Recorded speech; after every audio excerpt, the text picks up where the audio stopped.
Eric LaSalle. Give him a round of applause, please. CFI, hi, what's up? Actually, it's Eli LaSalle, but Ellie. Oh, correct. But Eric is sorry. actually a famous actor, so if I remind you of him, it's okay. Um, it is an absolute privilege and an honor to be here sharing with you my deal of the month. The reason I say that is because I've been a member for about 2 years now, and this isn't my first deal, but I remember very vividly sitting in seats saying, I want to be up there, I want to share my deal of the month, and this is the first deal that's creative enough to share with you all. So here it goes. It's actually a fourplex in Haines City, about 25 minutes southwest of Disney. It was listed for $75,000. And the story goes, it was listed for about a month before it got scooped up. And a wholesaler got it under contract. He tried to sort of double close unsuccessfully, came back on the market. I scooped it right up. And I saw a lot of opportunity in it. Keep going. Who's kind of controlling You're it? good. Oh, okay. It's a like I said, it's a fourplex. It's 311s, 121, and the rents are severely under market right now. So that's where I saw a lot of the opportunity. And on top of that, the seller's realtor shared with me that the seller was really in over his head, really poor manager of the property. So I just saw a lot of dollar signs for me, and I submitted an offer. So the asking price was $75,000, which is what I offered on the property. But the biggest deal was that I'm asking the seller to carry the financing at 0% interest. And he accepted that. He was fine with the 0% interest. However, he was just big on a big down payment. He wanted $20,000 down. And we really went back and forth on this for a while because I didn't want to give him so much. But, at the 0% interest, $20,000 is feasible. So we went ahead with that. Not only was that a big part of the deal, but also the monthly payment was only $350 a month for debt service. That's huge. For 10 years or 120 months, and on that 121st month, it'll be a balloon of $13,000, which is also very reasonable.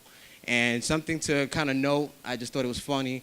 Zillow, although it's not the best source of property values, when I started looking at this property, it was valuing the property at like 70,000, and then a few weeks ago, it came up at 93,000. So I don't think I really believe in Zillow's estimate, but even if it's, a percentage of that, as far as maybe, if it's 83,000 or 80 or whatever, I'll take it. I'll be happy.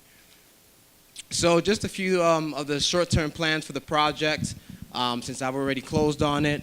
It's about a $25,000 rehab on it. It has 4 units, and mild to moderate rehab needed in all 4 units, as well as the common areas and some cosmetic exterior touch-ups.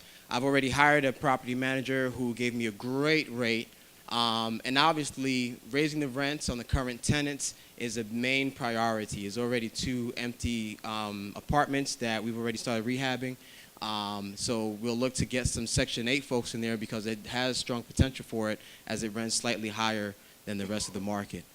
And then finally, just a little bit of the math. So gross rents are about $2,100 a month. And this is actually, when I do these estimates and this analysis, it's always done very conservatively, just in case. I don't want to get burned if I go too aggressive at the outset, okay? Then my expenses, which include utilities, property management, maintenance, vacancy rate, which is actually 8% instead of a standard 7%, was included. Kind of comes up to around $1,000. And my debt service at $350 provides a monthly cash flow, again, conservatively at $750, which I thought was phenomenal. It works for me anyway. And then we kind of look at ROI, $9,000 a year, estimated cash flow divided by the $45,000 initial outlay for the down payment and the repairs. It's about a 20% return on investment, which again works really well for me. And again, just to highlight, the key to the deal was the 0% interest and the really low debt service that I have on this property, which to me makes it a home run. Okay, I'd be remiss if I didn't kind of give a shout out to Chris McClatchy, who I'm a student of his, and he helped me out with this deal tremendously. Steve Goldhertz, I doubt he's here, and Tammy Boyd, who also gave me some mentoring and coaching, very instrumental in me closing this deal. Okay, Ellie, so what kind of challenges did you have in the beginning? Challenges. Wow. Okay. Or just give me one. Well, I'll give I you know two. I'll there give are you two off the several. back. Two that I can think of is one, just I had a private lender who was willing to give me the down payment. However, at the end, she kind of backed out. She said it didn't fit her. It just didn't fit what she was looking for, and so I ended up going on it all myself. So that was a challenge. And then two was just the amount of the down payment, $20,000. Again, just kind of I didn't bank on doing that on my own, and I ended up doing it. So, but it's going to work out. And who paid the realtor? The seller. It was only one realtor, the seller's realtor, and the seller paid him. Okay, great. Any questions from the audience? Yes.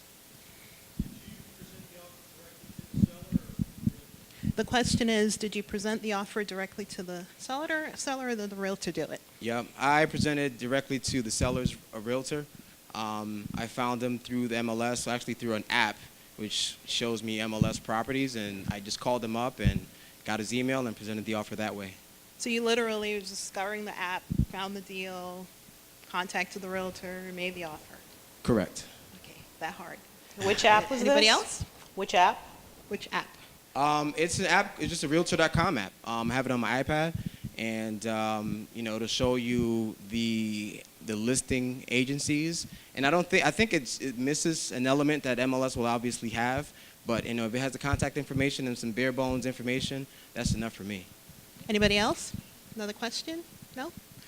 Okay, please give him a round of applause. Eli LaSalle. Eli.